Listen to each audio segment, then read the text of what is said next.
Halo anak-anak, ketemu lagi ya dengan Mbak Yutri di video pembelajaran fisika kelas 12. Ya nggak kerasa ya anak-anak ya, udah 1 minggu yang lalu kita belajar, jadi hari ini ketemu lagi. Tuh, kan kita bosan ya.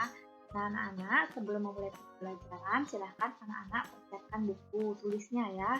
Jadi siapa tahu ada yang penting atau ingin dicatat biar lebih gampang diingat, silahkan. Sebelumnya, anak-anak juga harus mengisi link absensi yang sudah Ibu berikan.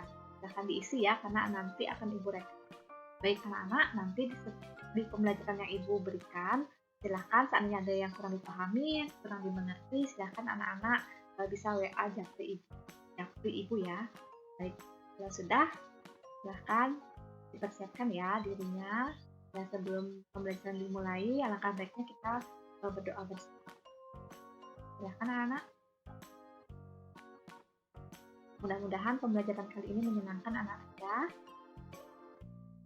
Oke anak-anak, pada kali ini kita membahas tentang gaya Lorentz dan flux magnetik.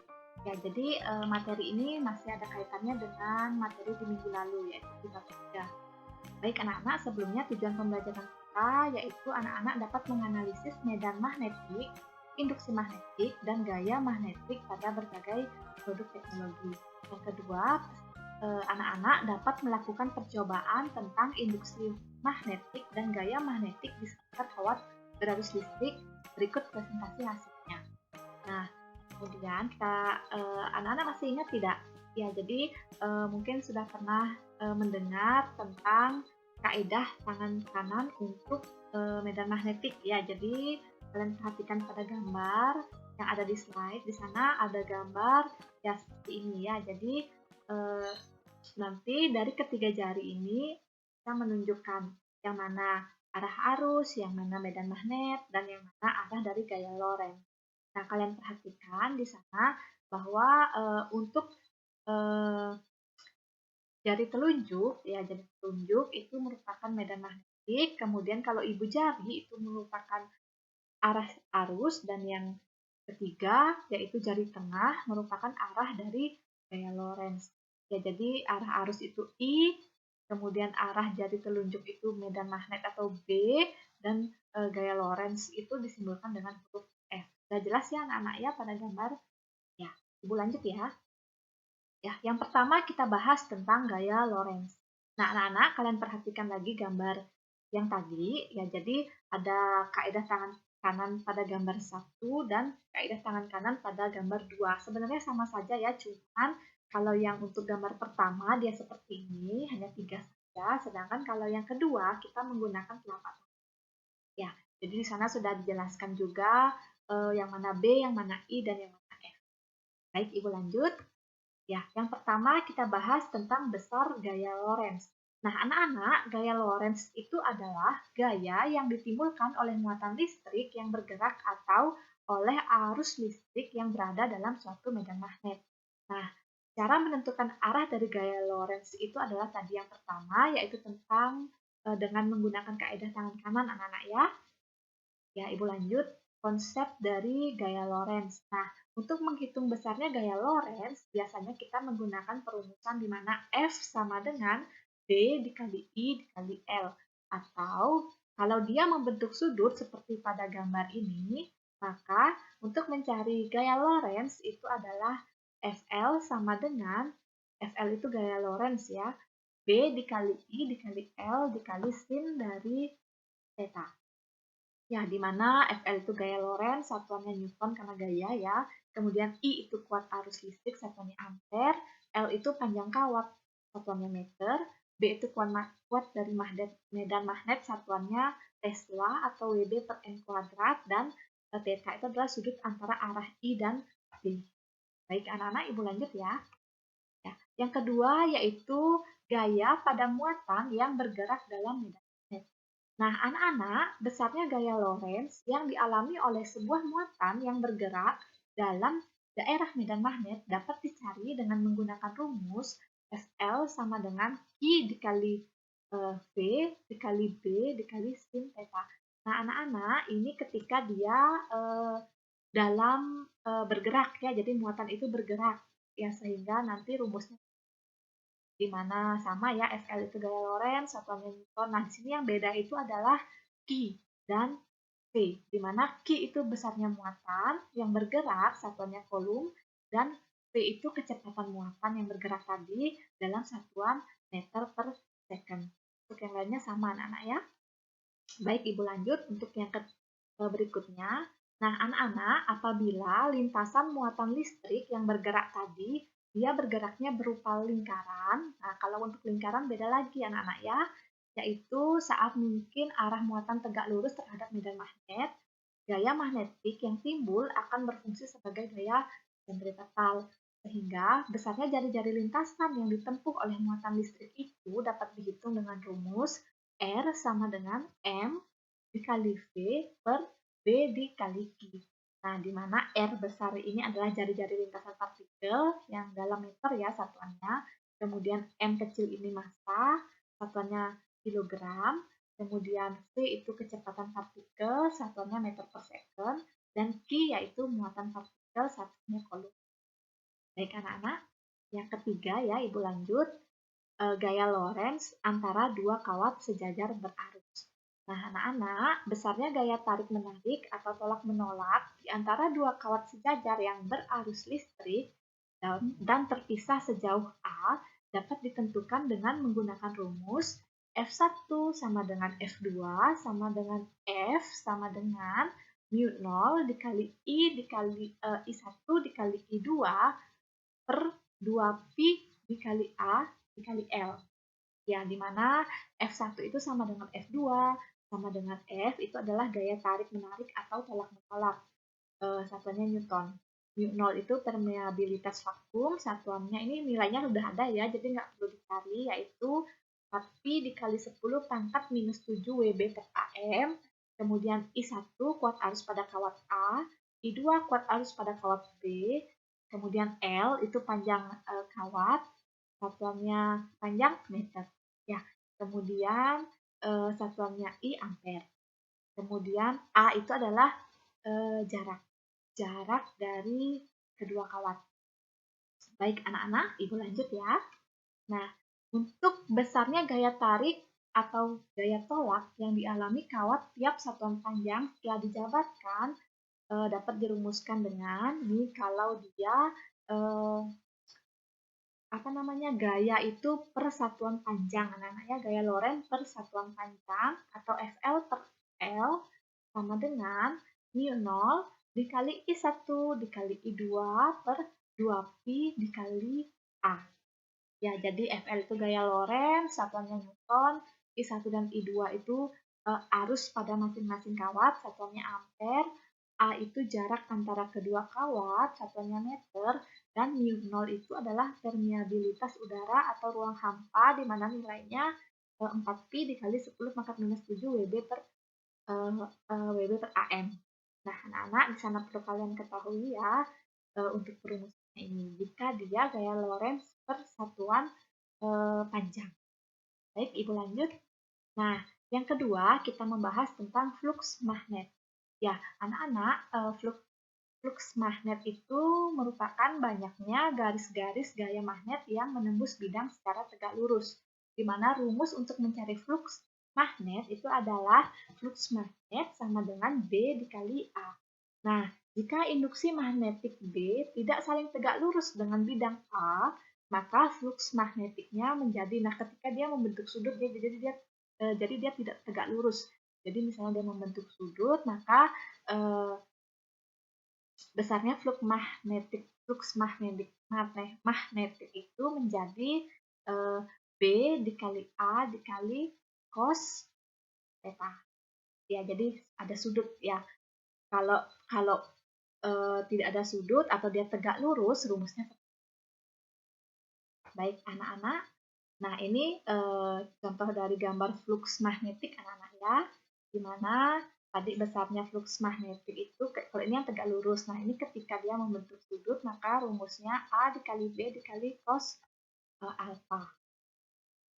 Ya, jadi alfa itu sudut antara B dengan bidang normal. Kemudian A itu luas, permukaan bidang, satuannya meter kuadrat. B itu induksi magnetik, satuannya T. di mana flux magnetik itu satuannya adalah Wb atau Weber. Baik anak-anak, nah ini sudut-sudut istimewa pada beberapa sudut ya. Ya, jadi ada 30, 45, 60, dan 90. Ada sin, cos, tangan Ibu sudah buatkan, silahkan dicermati ya. Nah, anak-anak agar lebih lengkapnya, agar lebih memahami materi kali ini, Ibu sudah berikan contoh soal dan pembahasan. Silahkan disimak. Baik, anak-anak, kita lanjut untuk contoh soal dan pembahasan. Ya, jadi yang pertama, sebuah kawat dengan panjang 1 meter berarus listrik 10 ampere. Jika kawat diletakkan dalam medan magnet 0,01 T yang arahnya membentuk sudut 30 derajat terhadap arah arus, hitunglah besar gaya magnet atau besar dari gaya Lorentz yang dialami kawat. Ya, seperti biasa, anak-anak buat diketahui, ditanya baru dijawab ya. Ya, yang pertama yaitu yang diketahui. Pada soal yang diketahui adalah nilai dari panjang atau L 1 meter, kemudian arus listriknya I sama dengan 10 ampere, kemudian B atau medan magnetnya 0,01 T, kemudian sudutnya 30 derajat. Nah, pada soal nomor 1 yang ditanya adalah gaya Lorentz ya, jadi FL atau F sama dengan dirumuskan dengan rumus B dikali I dikali L dikali sin sudutnya ya, jadi sin theta atau sin alpha. Ya, kalian masukkan nilainya, nilai B-nya 0,01, I-nya 10, kemudian L-nya 1, sin 30 derajat. Ya, kalian kalikan. Nah, di sana kalian perhatikan sin 30 pada soal. Ya, nah ini dia sin 30-nya. Kalian lihat sin, kalian lihat angka yang di sudut ini ya, sehingga sin 30 dapatnya adalah setengah atau 0,5. Ini ya. Nah, kalian kalikan 0,01 dikali 10 dikali 1 dikali 0,5, maka hasilnya adalah 0,05 Newton. Bagaimana anak-anak? Untuk soal yang pertama, rasanya gampang ya. Nanti silakan yang dicermati itu adalah penggunaan dari sin atau sudutnya. Tidak selalu 30 ya pada soal, bisa saja 45, bisa saja 90, dan seterusnya. Baik, Ibu lanjut ya untuk yang nomor 2. Nah, kalian perhatikan, ada dua kawat penghantar sejajar berjarak 1 meter satu sama lain, dan dialiri arus listrik 1 ampere dengan arah yang sama. Nah, anak-anak disuruh menghitung gaya Lorentz per satuan panjang kedua kawat tersebut. Ya, jadi yang ditanya adalah F per L-nya. Tadi sudah dibahas ya di atas. Nah, di mana kita menggunakan rumus gaya Lorentz untuk dua kawat yang sejajar. Ya, jadi kalian buat diketahui, ini maaf ya Ibu tidak buat diketahuinya. Ya, jadi yang diketahui itu adalah jaraknya ya. Jadi A itu 1 meter, kemudian I1-nya kebetulan ini sama ya, nilai dari arah arus listrik 1 dan 2-nya sama, yaitu 1 ampere.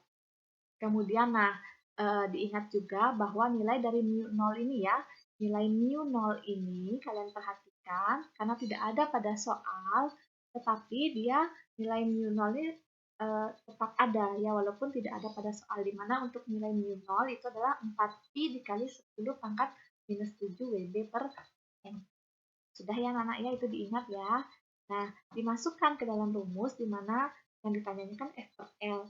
Maka rumusnya adalah F per L sama dengan mu0 dikali I1 dikali I2 per 2pi dikali A. Kalian masukkan nilai mu0-nya, yaitu 4pi dikali 10 pangkat minus 7 dikali 1 ampere, I1, I2 kan sama ya, 1 ampere, 1 ampere per 2 dikali pi-nya biarkan saja, dikali A. Nilai A tadi adalah 1 meter. Nah, pi dengan pi dicoret. Kan karena sama dicoret, kemudian 4 dengan 2 coret, dapatnya di sini masih 2 ya, karena 2 kali 1 kan 2 ya. Kemudian 2 ini dicoret dengan 4 di atas, sehingga mendapatkan 2. 2 dikali 1 dikali 1, ya tetap 2 ya. Jadi tetap hasilnya adalah 2, kan 10 pangkat minus 7-nya tetap ya. Jadi 2 dikali 10 pangkat minus 7 Newton per meter. Ya, jadi Ibu rasa tidak terlalu susah ya. Silahkan nanti dicoba di soal latihan soal. Kemudian Ibu lanjut ya ke nomor 3. Nah, di sana ada sebuah elektron bergerak dengan kecepatan 3000 meter per second memasuki medan magnet 1000 T. Jika arah kecepatan dan medan magnet membentuk sudut 30 derajat, maka gaya Lorentz yang dialami elektron tersebut sebesar titik titik titik. Nah, pada soal ini yang diketahui itu adalah nilai dari Q, ya, di mana Q itu dia bergerak, di sini di soal kurang ya, di mana nilai Q itu bergerak dengan besar 1,6 dikali 10 pangkat minus 19 C. Kemudian kecepatannya 3000 meter per second, kemudian nilai medan magnet atau B-nya 1000 P, dan sudutnya 30 derajat. Nah, di sini yang ditanya adalah gaya Lorentz. Ya, gaya Lorentz yang dialami elektron. Nah, karena di sini ada muatan, ada kecepatan, maka yang digunakan itu adalah rumus dari F sama dengan Q dikali V dikali B dikali sin alfa. Ya, kalian masukkan rumusnya, yaitu nilainya ya Q itu 1,6 dikali 10 pangkat minus 19, kemudian kecepatannya 3000, kemudian B-nya 1000, kemudian sin alfa atau sin 30, di mana tadi sin 30 kan setengah ya. Nah, kalian selesaikan dihitung. Ya, jadi 1,6 mau dikali dengan 3000 dulu boleh. Kemudian 1000 ini dicoret dengan 2, ini kan dapat 500. Kalian kalikan ya, 1,6 dikali 3000 dikali 500, sehingga hasilnya adalah 2.400.000 dikali 10 pangkat minus 19 Newton, atau bisa disederhanakan menjadi 2,4 dikali 10 pangkat minus 13 Newton. Nah, kenapa pangkatnya berubah? Di awalnya 19 menjadi 13, karena ini kita hilangkan nolnya ya, jadi 1, 2, 3, 4, 5, 6 ya, karena 2 koma. Jadi 19 dikurangi 6, 19 dikurangi 6, ya masih 13 ya. Jadi hasil akhirnya 2,4 dikali 10 pangkat minus 13 Newton. Udah anak-anak ya, mudah-mudahan paham ya. Kemudian Ibu lanjut ke yang terakhir, yang nomor 4, yaitu sebuah bidang seluas 400 cm kuadrat berada dalam medan magnet yang mempunyai kuat medan magnet sebesar 10 dikali 10 pangkat minus 2 T. Tentukan flux magnetik pada bidang tersebut apabila garis normal bidang dengan garis gaya magnet membentuk sudut 30 derajat. Nah, untuk yang nomor 4 ini pembahasan kita tentang flux magnetik. Diingat ya rumusnya. Seperti biasa, buat diketahuinya, ditanya baru dijawab. Ya, anak-anak sudah? Nah, kita buat diketahuinya. Ya, jadi nilai B 10 dikali 10 pangkat minus 2P, kemudian nilai A itu 400 cm kuadrat. Ingat anak-anak ya, kalau kuadrat, nah ini bedanya ya, cm sama cm kuadrat itu berbeda. Kalau dia cm saja tanpa angka 2, maka dia turun atau naiknya itu dikali atau dibagi 10. Sedangkan kalau untuk kuadrat, ya, untuk pangkat 2, kali naik atau dia sekali turun itu dikali atau dibagi dengan 100. Jadi kelipatannya ya. Jadi kalau kalau kuadrat dia 100, kalau tanpa kuadrat dia 10. Sehingga 400 cm kuadrat itu sama dengan 400 per 10.000 meter, karena kita akan rubah menjadi meter sehingga dia naik 2 kali ya, jadi ada dibagi 10.000 ya, atau nolnya ini ada 4, sehingga mendapatkan nilai 0,04 M, atau kalau dipangkatkan dia 4 dikali 10 pangkat minus 2 M, kemudian sudutnya 30 derajat. Nah, yang ditanya itu adalah flux magnetiknya atau besar dari flux magnetik, di mana untuk mencari flux magnetik itu dirumuskan dengan A dikali B dikali cos alpha. Di mana untuk nilai A kalian masukkan ya, Ibu pakai yang pakai pangkat ini ya. 4 dikali 10 pangkat minus 2 dikali B-nya itu 10 dikali 10 pangkat minus 2 dikali cos 30 derajat. Nah, Cos 30 derajat ini kan setengah akar 3, atau silahkan cek di kalkulatornya, nilainya adalah 0,87. 87 ya, 0,87. Kalian kalikan 4 dikali 10, 40. 40 dikali 0,87 itu 34,8.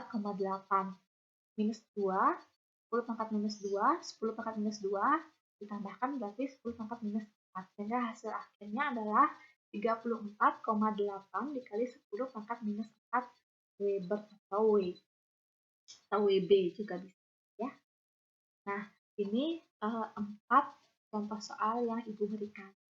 Silakan nanti setelah kalian simak materi kali ini, baik itu materinya, baik itu contoh soal dan pembahasannya, silakan anak-anak selesaikan latihan soal seperti biasa ya. Dalam pertemuan itu Ibu menyisipkan latihan soal agar anak-anak Ibu tahu anak-anak paham atau tidak tentang materi kali ini. Seperti biasa, nanti silahkan latihan soal ini dibuat pada buku, kemudian dikirimkan di WA Ibu seperti biasa ya.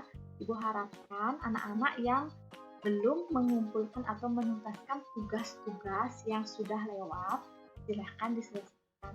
Alangkah baiknya agar tugasnya tidak menumpuk anak-anak ya. Nah, ini ada 3 soal yang Ibu berikan. Anak-anak silahkan selesaikan. Nah, untuk yang pertama itu kalian disuruh menghitung gaya Lorentz. Ya, gaya Lorentz di contoh yang pertama ya kalau nggak salah. Kemudian yang kedua, ya, jadi yang pertama itu menghitung gaya Lorentz, di mana silahkan gunakan rumus F sama dengan B dikali I dikali L dikali apa. Kemudian yang nomor 2 itu anak-anak silahkan gunakan perumusan yang karena di sini yang ditanya gaya Lorentz per satuan panjang ya, jadi F per L sama dengan mu0 dikali I1 dikali I2 per 2pi dikali A. Kemudian yang ketiga itu disuruh mencari besar flux magnetik, di mana nilainya atau besarnya dikali dengan rumus A dikali B dikali cos. Nah, jadi dikali cos alfa, atau di sini karena dia tegak lurus bisa menggunakan rumus flux magnetik sama dengan A dikali B. Baik anak-anak, silahkan dikerjakan ya. Ibu tunggu hasilnya. Nah anak-anak, mudah-mudahan berhasil ya menyelesaikan pembelajaran kali ini. Jika kalian bersungguh-sungguh pasti berhasil. Nah, terima kasih anak-anak. Semoga kita selalu sehat ya. Selamat belajar. Sampai jumpa di pertemuan